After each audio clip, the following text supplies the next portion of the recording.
Hey everyone, welcome back. You thought the next video would be Stephalos. Surprise, it was actually Khora. Okay, but Stephalos will be after this one, I promise. This video is for the Khora Prime users who had grown accustomed to using Parasitic armor on her to shield gate while spamming her whip in run and gun non-camping missions. For those unaware, why did people do this? Base Khora has 75 shields, whereas Khora Prime has 94 shields with a Decay Dragon Key equipped. Khora's whip cost 25 at base. You needed 300% energy to shield conversion via Brief Respite and Augur mods to reset all shields on Khora, which is achievable with 4 Augur mods plus Aura. Khora Prime, on the other hand, needed 376% conversion, which is impossible to reach on a comfortable build. The solution was to use Parasitic armor, setting your shield max to 0 so that any ability cast in the game, including Khora's whip, would restore all shields and grant overshields. The Citrine's Last Wish update changed it so that the Augur mod set bonus no longer grants you overshield while Parasitic armor is active. So, the free shield gate on good efficiency builds, and never having to worry about energy on whip spam era, is over. Or is it? Today we look at the solution that allows you to do the exact same as Parasitic armor, with exactly one simple caveat. Once a minute, you have to shoot your primer a bit, or just recast every half minute. That's it. This is Lycath's hunt. The freedom to spam your whip returns once again. This isn't exactly my own playstyle, but I'm sure there are many of you looking for an alternative after Parasitic armor got changed. Lycath's Hunt is an ability that makes all melee kills have a 50% chance of dropping a health orb. This combined with Equilibrium solves all your energy needs, and it's passive too. Your energy bar yo-yos a bit, but if you kill 1.5 enemies per whip, you fully refund the whip cast. Luckily, this is still a 200% range core with a 10 meter radius whip and a standard stat stick build. It should be extremely easy to land those kills. There's an extremely small caveat to this today. Synth Fiber is required on your companion to pick up orbs at full HP, since this is a shield gate spamming build. If your companion dies or is in the worm state for a Vulpaphyla, then Synth Fiber is deactivated.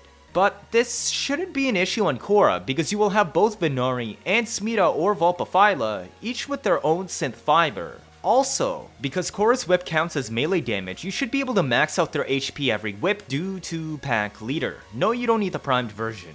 So let's look at that Khora Prime build. Yes, I know I'm using a normal Khora today. This is because my Khora Prime is unleveled. It also works on Khora Prime, see? When I cast my whip, I regenerate 94 shields on normal Khora, which is how much Khora Prime has with the Decay Dragon Key. Anyways, the build. Brief Respite as always, since shield gate spam with whip spam. We have 1 Augur mod here and 2 from our Epitaph pistol for a 3 Augur set. The total is 270% energy to shield conversion. We're running 60 efficiency, so whip costs 35 energy to cast. 2.7 times 35 is 94 shields. If you want a slightly stronger whip, you can max out Blind Rage, but we already have accumulating whip claws, so it's kind of pointless. The better energy economy is more important. Prime Flow so you have an energy bank in case you want to cast Strangle Dome or Ensnare on an Acolyte. Also allows enormous leeway if you're somehow missing whips. Equilibrium to convert all the health orbs from Lycath's Hunt into energy. Remember, health orbs were buffed to base 50 with Lewis Prey, so every orb gives 55 energy, and this is on top of natural drops. Lycath's Hunt orb generation rate does not scale with strength, so Blind Rage is literally just for negative efficiency. Rolling Guard to remove status effects in a pinch or iframes, especially if you are silenced by violence. Primed Continuity is the flex slot here, and Comfort so that Lycath's Hunt lasts 31 seconds by default. If you're fine with the base 20 seconds on cast, feel free to use whatever you want. Energize for even more energy in case drops are unlucky, and Arcane Fury for more damage from your Pseudo Exalt. Maintaining Lycath's Hunt has 2 options, either recast it when it expires every 31 seconds, or shoot your Epitaph a few times to prime up enemies with 5 or more status effects. Whipping them to death with 5 or more effects active will restore 7.75 seconds duration to Lycath's Hunt per kill and caps out at 60 seconds. If you go this route, you can skip Prime Continuity since the 60 seconds cap is unaffected by anything. The manual recast lazy method costs 105 energy, so keep that in mind. Epitaph is a super basic all-purpose primer build. Viral for extra damage basically guarantees your whip one-shots and radiation to crowd control enemies. The important part is it has 2 Augur mods to make sure Khora Prime regenerates all their shields every whip cast. Dexterity is nice for combo duration if you build your stat stick for a combo. Also helps if you also slap Dexterity on your primary of choice, alongside Amalgam Serration for bonus sprint speed. For the Khora stat stick, it's just two simple ways to do it, either go Corrosive or Slash. Corrosive build is quite simple, it scales all the way up to I'd say, level 200, 300, 400? You have your 2 sacrificials or primed pressure point if you don't Umbra Forma, Blood Rush for even more crits, then 2 sources of crit damage, Organ Shatter and Gladiator Might. Yes, I have polarity problems, 2 mods for your Corrosive elementals, and a flex slot that is usually filled with Spoiled Strike. If you go Slash route for infinite scaling and endurance, you only need to make a few changes. Drop the 2 Corrosive mods for Buzzkill and Carnus Mandible, drop Spoiled Strike for Weeping Wounds. This is because her whip actually has a base status chance that scales up with combo if you have Weeping Wounds equipped, making the slash procs a lot more consistent.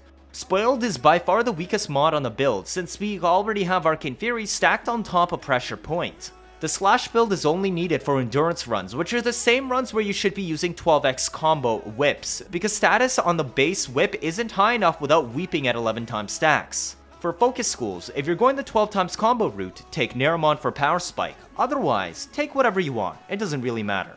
Venari Build, kind of irrelevant, just have Pack Leader, Fetch, Link Health for more max health since your whip will be healing them. Both Synth Mons for general utility and letting you pick up health orbs even at full HP.